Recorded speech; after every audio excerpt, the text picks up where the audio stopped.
नमस्कार, आप सभी का बहुत बहुत स्वागत है यूके बुलेटिन में और मैं हूं आपके साथ अंकिता सिंह। बुलेटिन की शुरुआत करते हैं। कैबिनेट मंत्री गणेश जोशी ने कैंप कार्यालय में आयोजित स्वागत और सम्मान समारोह में शामिल हुए नवनिर्वाचित सभापति, उपसभापति और सभी सदस्यों को पुष्पमाला पहनाकर उन्हें बधाई और शुभकामनाएं दी।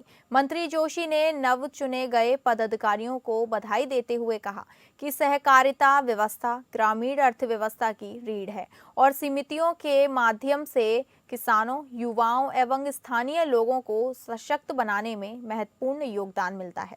इसके साथ कैबिनेट मंत्री गणेश जोशी ने कहा कि सरकार सहकारी समितियों को और अधिक सशक्त और सक्षम बनाने की दिशा में लगातार कार्य कर रही है।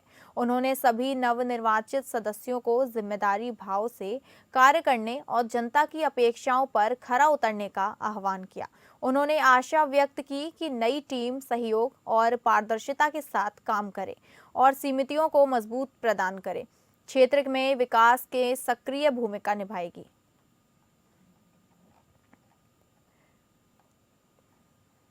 आपको बता दें, कैबिनेट मंत्री गणेश जोशी ने कैंप कार्यालय में आयोजित स्वागत और सम्मान समारोह में शामिल हुए नवनिर्वाचित सभापति, उपसभापति और सभी सदस्यों को पुष्पमाला पहनाकर उन्हें बधाई और शुभकामनाएं दी।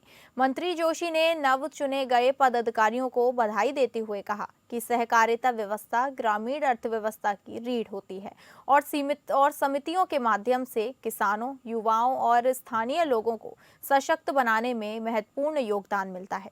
इसके साथ कैबिनेट मंत्री गणेश जोशी ने कहा कि सरकार सहकारी समितियों को और अधिक सशक्त और सक्षम बनाने की दिशा में लगातार काम कर रही है। उन्होंने सभी नवनिर्वाचित सदस्यों को जिम्मेदारी भाव से कार्य करने और जनता की अपेक्षाओं पर खरा उतरने का आह्वान किया। उन्होंने कहा कि आशा व्यक्त की कि नई टीम सहयोग और पारदर्शिता के साथ काम करे और समितियों को मजबूत प्रदान करे, क्षेत्र के विकास में सक्रिय भूमिका निभाएगी।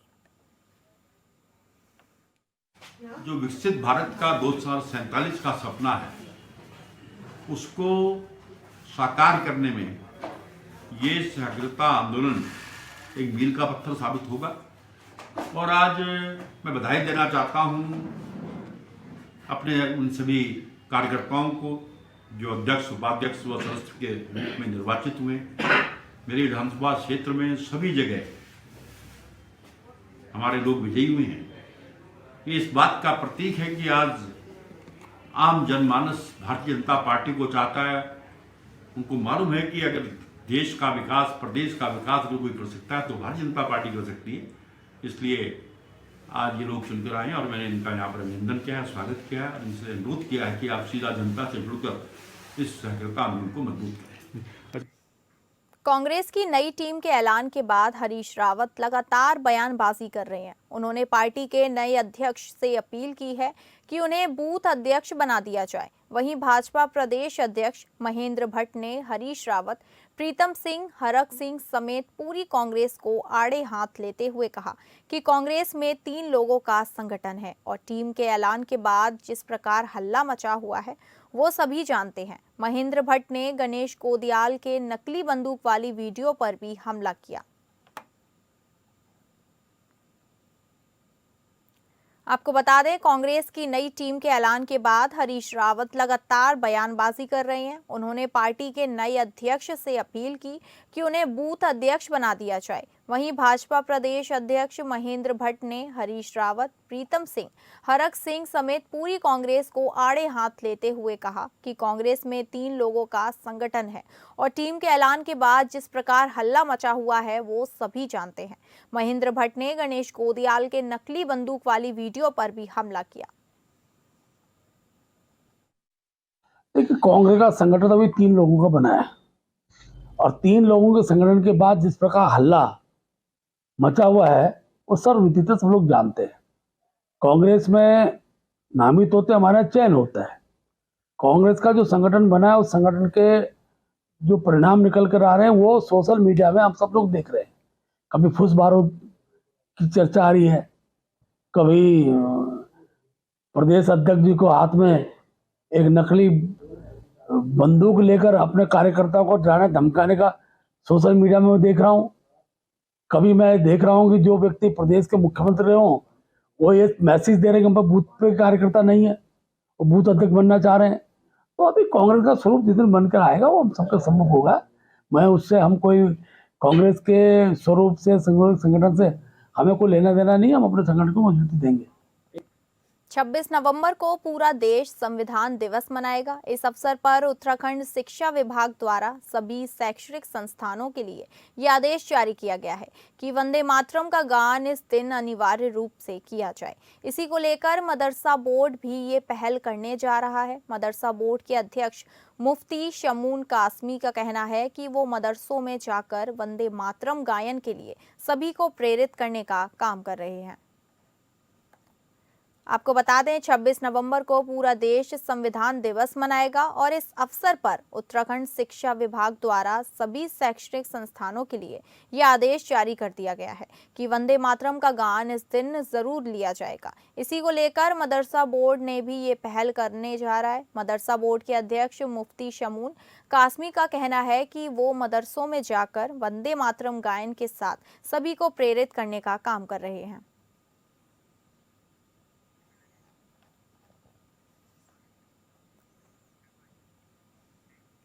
उत्तराखंड सरकार में दर्जा राज्य मंत्री शबलबीर घुनियाल जड़ बूटी सलाहकार समिति देवकी लघु बाटिका मंडल सेरा का अवलोकन किया।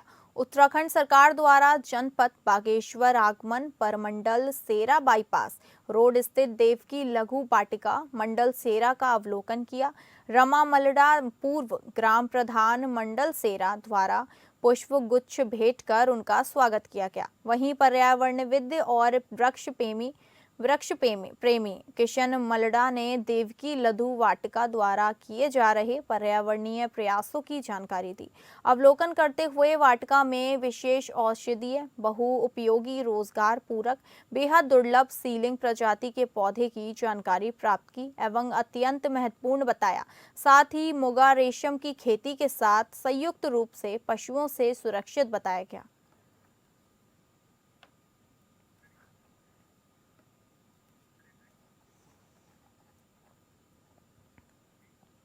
विधायक शिव अरोरा ने अपना वादा पूरा करते हुए भगत सिंह चौक पर शहीद भगत सिंह की आदमकद कांस्य प्रतिमा स्थापित कराई। मुख्य बाजार के केंद्र माने जाने वाला ये चौक वर्षों से जर्जर स्थिति में था।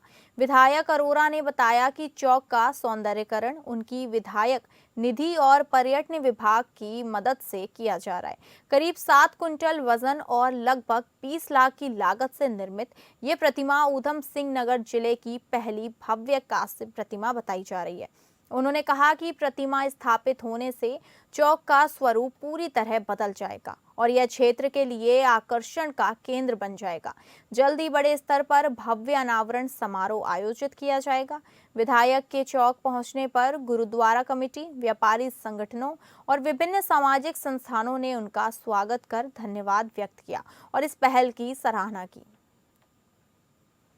बसंतीपुर, जहां पर 23 जनवरी को नेताजी सुभाष चंद्र बोस जी की जयंती पर इस क्षेत्र का सबसे बड़ा श्रद्धांजलि कार्यक्रम होता है।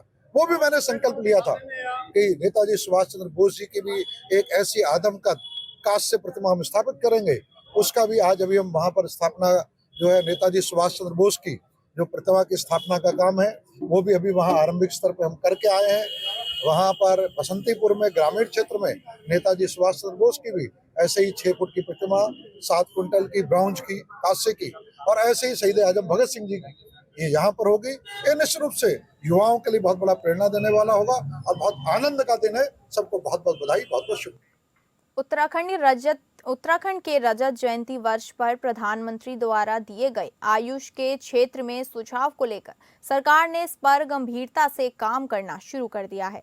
आयुष निदेशक डॉक्टर विजय कुमार जोगदंडे ने बताया कि आयुष नीति के अंतर्गत हर जनपद के एक गांव को आयुष ग्राम बनाने पर काम किया जा रहा है। उन्होंने कहा कि आयुष ग्राम में आयुष आधार पद्धति को बढ़ावा देने के लिए काम किया जाएगा। उस गांव में जो होम स्टे और रिजॉर्ट होंगे उसमें आयुष आधारित चिकित्सा को प्रमोट किया जाएगा। पर्यटकों को भी आयुष से जोड़ने के लिए कार्य किया जाएगा।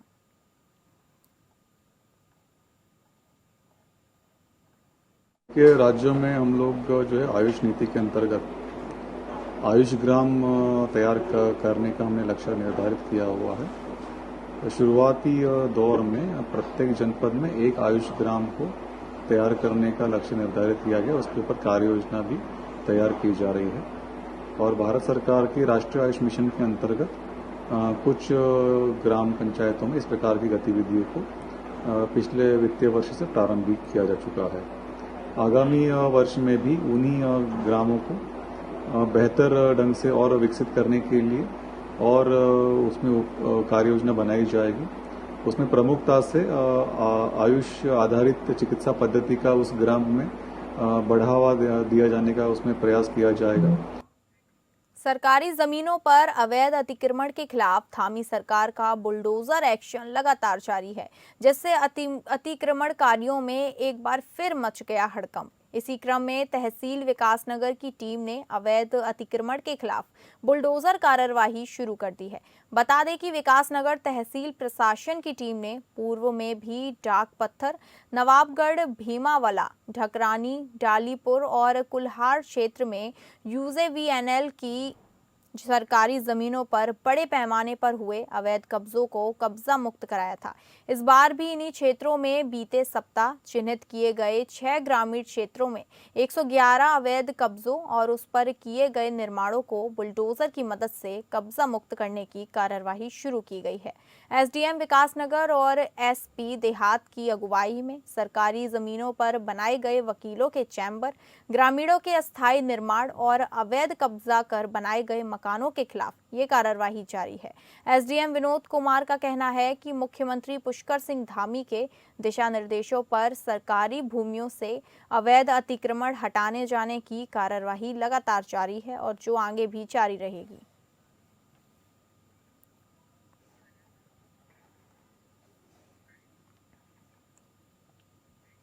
लोक निर्माण विभाग मुख्यालय की तरफ से देहरादून के प्रेम नगर स्थित नंदा की चौकी के पास आपदा में क्षतिग्रस्त हुए पुल के लिए प्रस्ताव तैयार कर शासन को भेज दिया गया है। 16 करोड़ रुपए की अनुमानित लागत के इस प्रस्ताव पर प्रत्याशा में निविदा की जारी है और 14 दिन बाद टेंडर खोले जाएंगे। वहीं स्वीकृति मिलने पर अगले महीने से निर्माण कार्य शुरू हो सकता है। लोक निर्माण विभाग के प्रमुख अभियंता राजेश चंद्र शर्मा ने कहा कि बरसात के दौरान यह पुल क्षतिग्रस्त हो गया था, जिसके पास ही वैकल्पिक पुल तैयार कर आवागमन सुचारू किया गया। वहीं अब इसकी डीपीआर तैयार कर ली गई है। जैसे ही विभाग की निविदा स्वीकृत होती है, उसके बाद पुल का निर्माण कार्य शुरू कर दिया जाएगा। ये आप जैसा आपको मालूम है, एक आपदा के दौरान ये सितंबर 2025 में जो आपदा आई थी, उसमें हमारा जो दायां अबैटमेंट था वो क्षतिग्रस्त हो गया था और उसकी एक स्लैब हमारी टिल्ट हो गई थी, उसमें यातायात बंद कर दिया गया था। इसके बाद हम लोगों ने इसकी डीपीआर तैयार करवाई। ये एनएचएआई द्वारा इसको फंड किया जाना है, तो हमने अपने एस्टीमेट तैयार करके डीपीआर तैयार करके उसको दे दिया है, एनएचएआई को दे दिया है।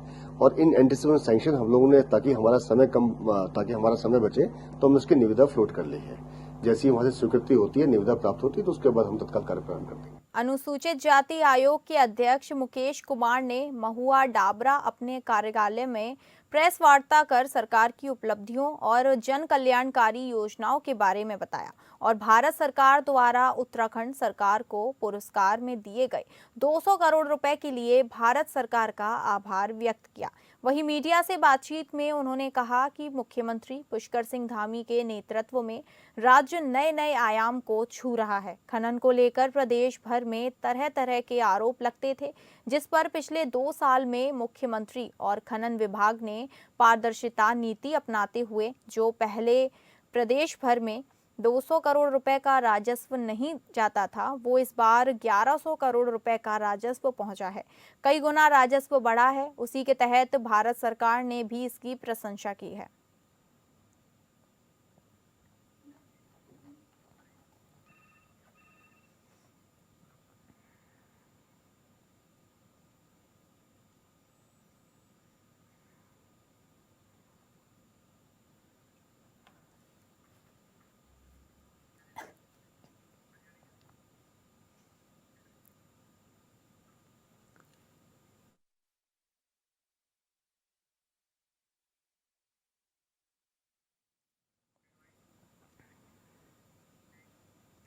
उपनल कर्मचारियों की सभी मांग जल्द पूरी होने जा रही है। उपनल कर्मचारियों को राज्य सरकार से बड़ी राहत मिलेगी। गृह सचिव शैलेश बगौली ने कोर्ट के ऑर्डर्स और कर्मचारियों की मांग पूरी करने का संकेत दिया है। उन्होंने कहा कि उपनल कर्मचारियों से लगातार वार्ता की जा रही है। उनकी मांगों को चरणबद्ध तरीके से अमल में लाया जाएगा। बड़ा वित्तीय खर्च होने के कारण समय लगना लाजमी है। दरअसल 2 हफ्ते से अधिक समय से प्रदेश भर के उपनल कर्मचारी नियमितीकरण और समान वेतन के लिए धरना प्रदर्शन कर रहे थे। फिलहाल राज्य सरकार और उपनल कर्मचारियों के बीच समन्वय बना हुआ है।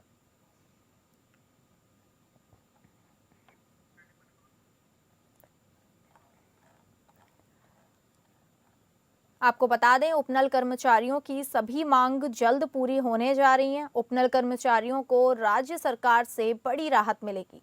गृह सचिव शैलेश बगौली ने कोर्ट के ऑर्डर्स और कर्मचारियों की मांग पूरी करने का संकेत दिया है। उन्होंने कहा कि उपनल कर्मचारियों से लगातार वार्ता की जा रही है। उनकी मांगों को चरणबद्ध तरीके से अमल में लाया जाएगा। बड़ा वित्तीय खर्च होने के कारण समय लगना लाजमी है। दरअसल 2 हफ्ते से अधिक समय से प्रदेश भर के उपनल कर्मचारी नियमितीकरण और समान वेतन के लिए धरना प्रदर्शन कर रहे थे। फिलहाल राज्य सरकार और उपनल कर्मचारियों के बीच समन्वय बना हुआ है।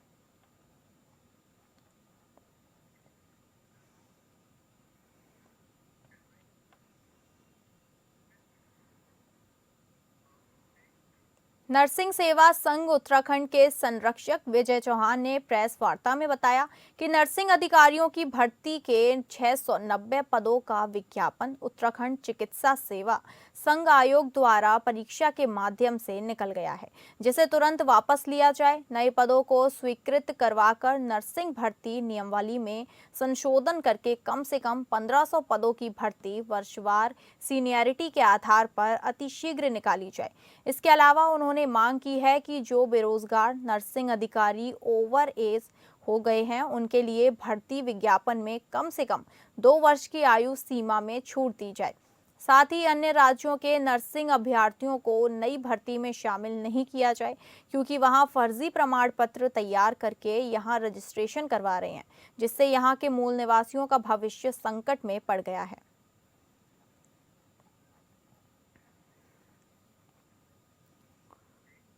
रुड़की में दलित परिवारों के उत्पीड़न के मामले सामने आया है। रुड़की कोतवाली क्षेत्र के इमली रोड मोहल्ले में समाज के दबंगों पर दलित समाज के परिवारों को लगातार परेशान किए जाने का आरोप है कि दबंगों के डर के कारण दलित समाज के लोग पिछले कई साल से अपनी पूजा भी नहीं कर पा रहे।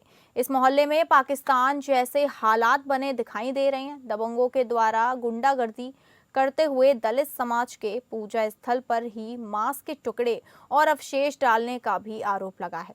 इसके साथ ही कुछ दबंगों के द्वारा एक विधवा दलित महिला के घर के बाहर अतिक्रमण भी कर लिया गया है। यहाँ के हालात ऐसे बन गए हैं कि पीड़ित दलित परिवार दबंगों के डर के कारण कोई कार्यवाही करने की हिम्मत नहीं दिखा पा रहे हैं। बस उत्पीड़न सहते रहते हैं और पलायन का प्लान करते रहते हैं। दलित समाज के लगभग पहले 400 से 500 लोग थे, जिनके मकान 100 से 150 200 मकान थे। आज 10 या 12 मकान है, जिसके अंदर 50-60 लोग रह रहे हैं। सब पलायन कर गए। एक सोनू सादाब जो है वो परमानेंट वहाँ गुंडा है, उस इलाके का, उस चौक का, उसकी वजह से पलायन कर गए। अभी दिवाली पे भी उनने झगड़ा करा एक दलित भाई के साथ। देखिए, कल इंस्पेक्टर रुड़की को एक कंप्लेंट दी है, तो इसमें जो फैक्ट डाले हुए हैं इसमें एक बार हम प्रॉपर जांच कर लेंगे। अतिक्रमण और परेशान करने का मामला है और शायद सीएम हेल्पलाइन में भी इन्होंने डाला हुआ है, ऐसा जैसा बता रहे हैं। तो इसको एक बार हम तथ्यों की पड़ताल करेंगे। पड़ताल के बाद जो यथोचित कार्रवाई होगी वो हम जरूर करेंगे। भालू द्वारा गौशालाओं पर हमले के मामले लगातार बढ़ रहे हैं। इससे पशुधन को नुकसान हुआ है और ग्रामीणों में डर का माहौल है। इस मामले के मुख्य कारण प्राकृतिक आवास का नष्ट होना, जंगलों में भोजन की कमी, जलवायु परिवर्तन और मानव बस्तियों के पास कूड़े के आकर्षण है। जो भालुओं को भोजन की तलाश में गांव की ओर ढकेलते हैं। हाल ही में भालू ने भेड़गांव व मंजूली गांव में गौशाला में घुसकर 3 गाय को मार डाला व सांधरधार गांव में गौशाला में बंधे बैल पर हमला कर उसे घायल कर दिया। भालू के हमले की बढ़ती घटनाओं से पशुपालकों में दहशत बनी हुई है। इसको लेकर अब वन विभाग ने भालू को ट्रैंकुलाइज और नष्ट करने के लिए आदेश दे दिए हैं, जिसे जानकारी chief wild life warden RK Mishra ने दी है।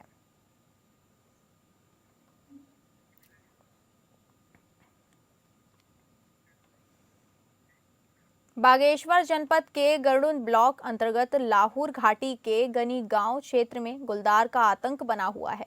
पिछले कुछ दिनों से गुलदार कई मवेशियों को शिकार बना चुका है, जिससे ग्रामीणों में भय का माहौल है। गनी गांव से सैलानी इंटर कॉलेज के बीच झाड़ियों में स्कूली बच्चों द्वारा गुलदार और उसके 2 शावकों को देखे जाने के बाद क्षेत्र में दहशत फैल गई है। बच्चे अब जंगल के रास्ते से स्कूल जाने में डरने लगे हैं। वन विभाग को सूचना मिलने पर टीम ने क्षेत्र में गश्त बढ़ा दी है। वन अधिकारियों का कहना है कि गुलदार के पदचिन्हों और गतिविधियों पर नजर रखी जा रही है। ग्रामीणों ने मांग की है कि क्षेत्र में पिंजड़ा लगाया जाए ताकि गुलदार को पकड़कर सुरक्षित स्थान पर भेजा जाए। स्थानीय लोग बताते हैं कि इससे पहले भी क्षेत्र में कई बार गुलदार देखे जा चुके हैं, मगर इस बार उसके बच्चों के साथ दिखने से खतरा और बढ़ गया है। रात होते ही ग्रामीण अपने घरों से बाहर निकलने से बच रहे हैं और पशुओं को सुरक्षित बांध कर रख रहे हैं। लोगों का कहना है कि अगर वन विभाग समय पर कार्यवाही नहीं करता तो कोई बड़ी घटना होने से इनकार नहीं किया जा सकता।